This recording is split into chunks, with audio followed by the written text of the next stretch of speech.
Hello and welcome to OptimisticWellness.com. I'm Josh Lipovetsky. This is part 2 in the Kizuna series. Kizuna being a Japanese word that translates to bond or relationship. And in this post we're going to be talking all about honesty. So I'll start with a little story. I was enjoying the Miss USA pageant the other day, and they asked the question of one of the judges, Rob Kardashian. And they asked him, there's a lot of beautiful women on the stage. Do you think you're going to marry any one of them? And he said, I don't know. There's a lot of hair and a lot of makeup going on behind the scenes.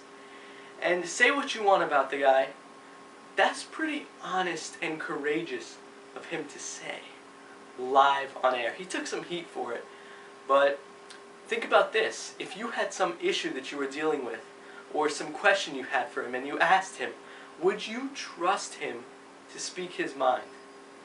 I think so. And that's an incredibly important character trait to develop. So why work on developing this honesty? What's in it for you? Well, amazing relationships is the primary thing we're talking about here. Think about this. You really want to create a polarity in your relationships.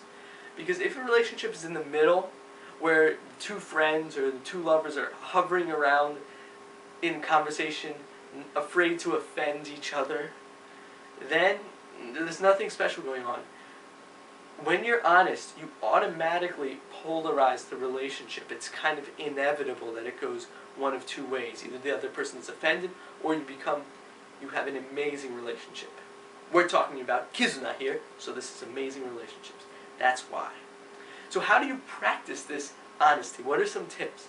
Well, a book that I mentioned before is Radical Honesty by Brad Blanton.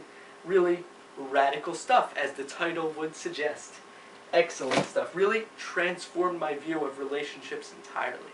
So highly recommend it. Now, a few tips. For one, if something quirky or strange comes to your mind while someone else is talking, I highly recommend that you mention that and not hold back. Even if the other person is talking and you don't want to be rude or you don't want to interrupt, wait for them to finish. And even if the subject has changed since then, say something along the lines of, I know we're on a different subject, but when you said that, this came to mind, or something like that. Be creative with it. It works. Never underestimate the power of a single phrase or mentioning something to really transform a relationship. Now, let me get to my main point here, and it is disagreement.